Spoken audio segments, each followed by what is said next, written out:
On a réussi à calibrer l'autopilote. Yes, sir! J'ai une face de semi-réveillé parce que je viens de me lever à l'instant. Bon, on s'est pas lancé dans les dépenses, là. Je vais vous montrer ce qu'on a acheté, là.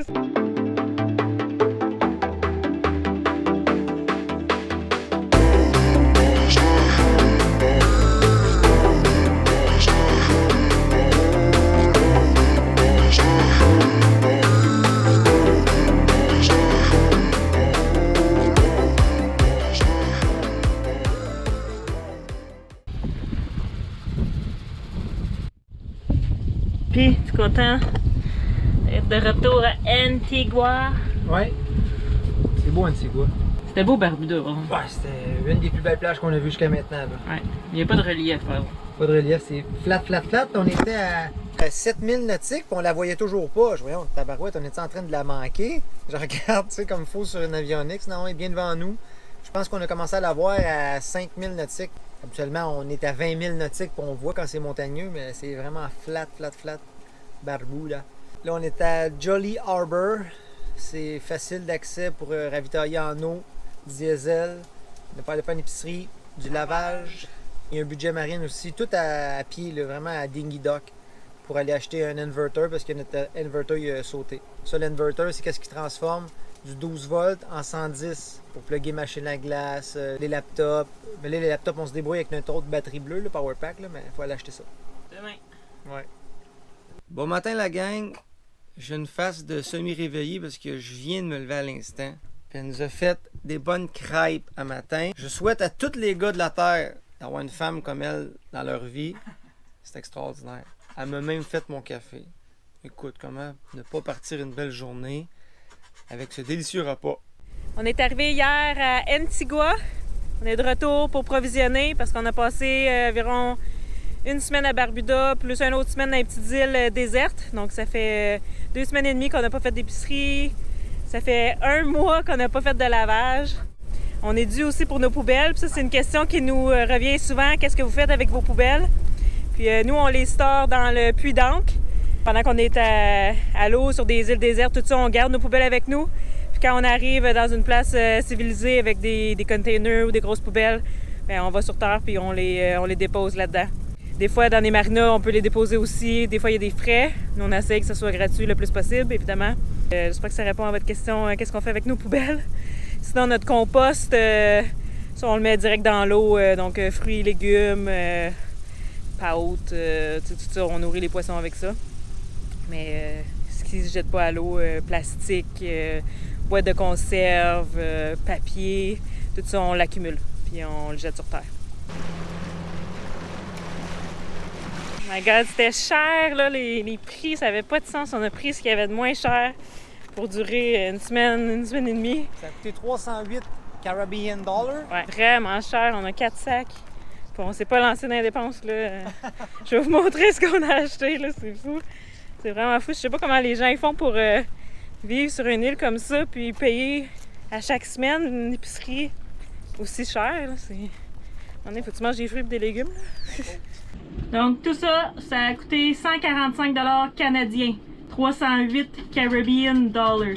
C'est vraiment spécial de voir les prix au magasin parce que c'est toujours comme un peu plus que le double du prix canadien, donc tu fais toujours le saut, là. Mais 145, ça devrait nous durer une semaine et demie comme il faut, là. Puis ce qu'on fait, une question qu'on avait reçue à un moment donné, c'est pourquoi on achète beaucoup de cannes puis qu'on mange beaucoup de sec. Ce qu'on fait, c'est qu'on quand c'est dans un pays pas cher, on provisionne beaucoup de cannes, tout ce qui est sec pour comme 6 mois d'avance. Puis après ça, ce qu'on fait, c'est dans les petites îles où c'est plus cher, ben là, on achète juste le frais. Donc fruits, légumes, on sauve beaucoup d'argent en faisant ça. Donc on provisionne où c'est moins cher, on achète le sec, les pâtes, la farine, le sucre, tous ces trucs-là. Puis après ça, ben dans les îles, on achète du frais quand on en a plus, là. Tout ça dans mon petit frigo. Ça va quand même bien, mais Atypique n'a pas de congélateur. Donc le seul frais qu'on a, c'est le petit frigo ici. Faut toujours penser aussi à pas trop en acheter pour pas que ça rentre, là. Mais on se débrouille vraiment bien, puis il y a plus d'espace que ça a l'air là-dedans. Donc voilà, tout a rentré. Il reste même de l'espace. Hein, Wendy? contrôle barré. Comme ça, en navigation, le frigidaire ouvre pas. Voilà, Pat, il va aller chercher de l'eau. Donc ici, à Jolly Harbour, 27 cents du gallon pour remplir notre eau. Quand même bon. Il y a 6 gallons par cruche, donc c'est pas cher.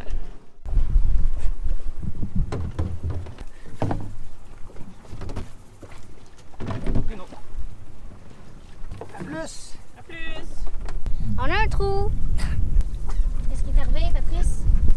Elle est partie. C'est déjà le temps de quitter Antigua et Barbuda. On a eu du bon temps ici. On part dans quelques minutes pour aller à l'ancrage English Harbour. C'est à 11 000 nautiques, donc environ 2 heures. Parce que c'est à cet endroit-là qu'il faut faire notre check-out, notre sortie officielle du pays, parce que ça nous prend le papier qui dit qu'on est sorti du pays. Parce que souvent, on doit le montrer au prochain pays. Puis on s'en va dans notre prochain pays, qui est la Guadeloupe.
On a réussi à calibrer l'autopilote, yes sir, parce qu'on n'avait pas d'autopilote depuis notre traversée à Sainte-Martine. Ils nous avaient lâché 20 000 avant la côte. Après ça, on a eu notre problème d'hydraulique. Notre safran virait pas complètement au bout, donc l'autopilote, il gardait pas la route du tout. Et pour revenir de Barbuda, il tenait pas bien la route non plus, mais là, c'est ça, il manquait une calibration. Fait qu'avec l'eau qui était super calme dans cette nave ici, on a pu le recalibrer, puis là, il semble fonctionner. On est vraiment content. Copy is back. Ça fait vraiment bizarre de repasser devant un ancrage qu'on connaît. On a passé devant Carlisle Bay, là où on a vendu le moteur à Dinghy. On a vraiment fait le tour complet de l'île. Là, on retourne à un autre ancrage qu'on connaît. Ça fait drôle de revoir des endroits familiers.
Aujourd'hui, on fait le custom, le check-out, notre sortie de pays officielle.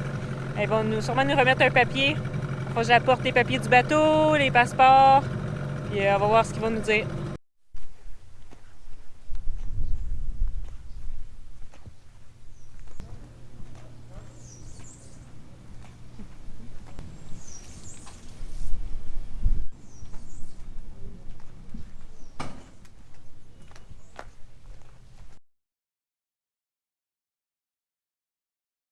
Ça a super bien été.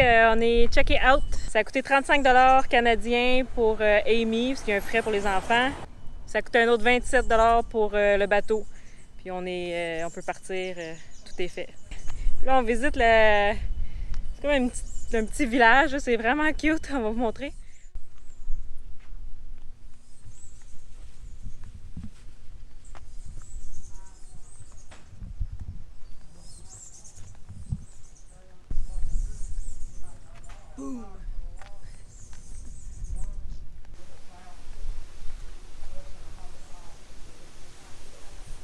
J'ai jamais vu une plante de même.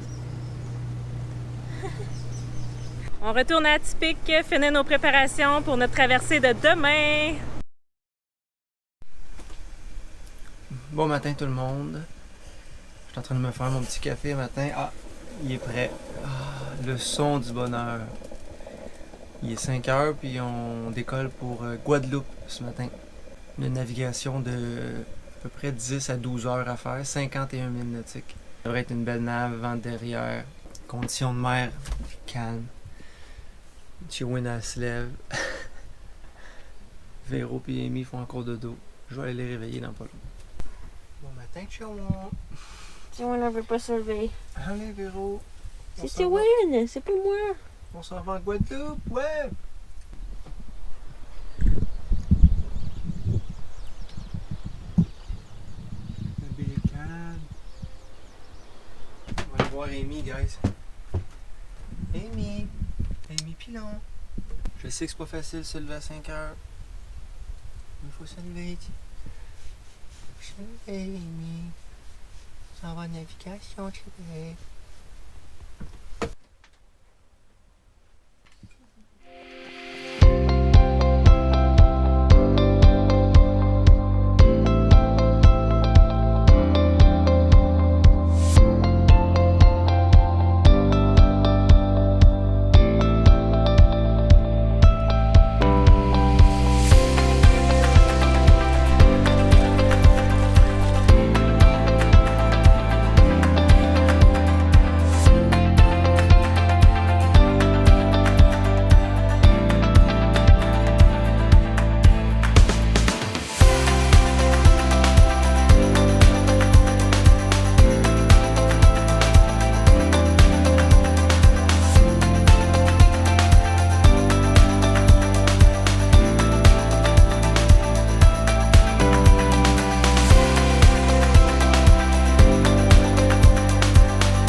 La navigation va super bien. On a 16 000 nautiques de fait, une mer relativement calme, des beaux vents constants, 20 nœuds. Puis on peut apercevoir déjà Guadeloupe. Le Guadeloupe est là. C'est encore loin, mais on le voit à l'œil. Et on peut voir aussi Montserrat. Et on peut apercevoir encore Antigua.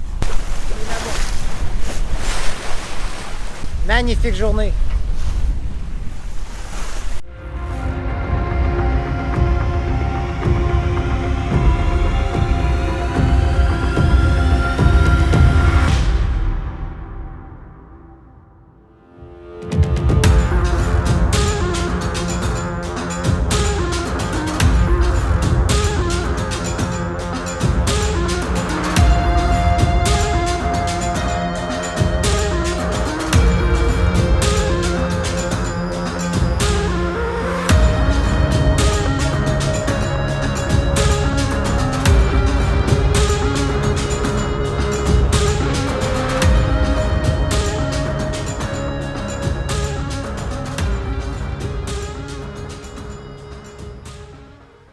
On est arrivé! Yeah!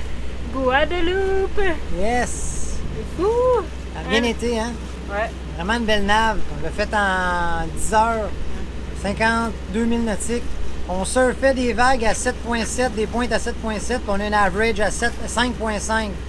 C'est vraiment cool. Là, on arrive à l'ancrage. On a pogné une belle cellule noire en dernier. On a tout enlevé les voiles, on était prêts. Mais finalement, la pluie a tombé juste devant nous. On n'a même pas eu de pluie presque. Ouais. Après ça, c'est devenu calme. Pas de vent. Pas de vent du tout. Vraiment nice. On arrive à l'ancrage. On est arrivé.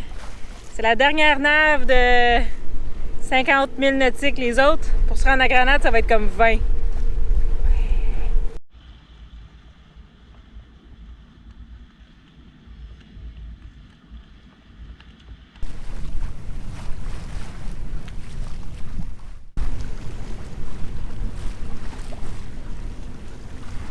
J'ai jamais vu une arc-en-ciel aussi proche de toute ma vie. Elle est juste là. GoPro rendra pas justice là, comme d'habitude, mais vraiment, vraiment, vraiment proche. C'est fou, ça va se mettre à l'ancrage là. Fait que, notre prochain pays, c'est... Je pense pas qu'on vous l'a dit encore. On l'avait-tu dit? Où est-ce qu'on s'en allait après? Hein? Ben, Guadeloupe. On avait-tu dit qu'on s'en allait en Guadeloupe? Je pense qu'on l'avait dit, on l'avait dit dans le... Oui. On l'a dit, hein? Je pensais que je leur annonçais. Non, oui.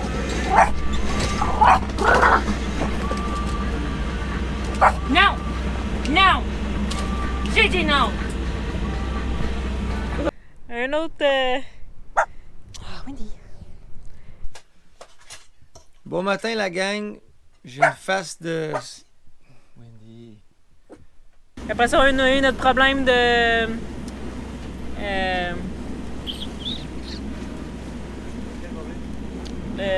l'hydraulique, là. La semaine prochaine, on navigue la côte de la Guadeloupe. On fait de l'apnée dans la réserve Cousteau et les douanes sont faites. On est légalement entré dans la Guadeloupe. On vient de faire notre test de son avec la régie de l'équipe de Bonsoir, bonsoir. À la prochaine!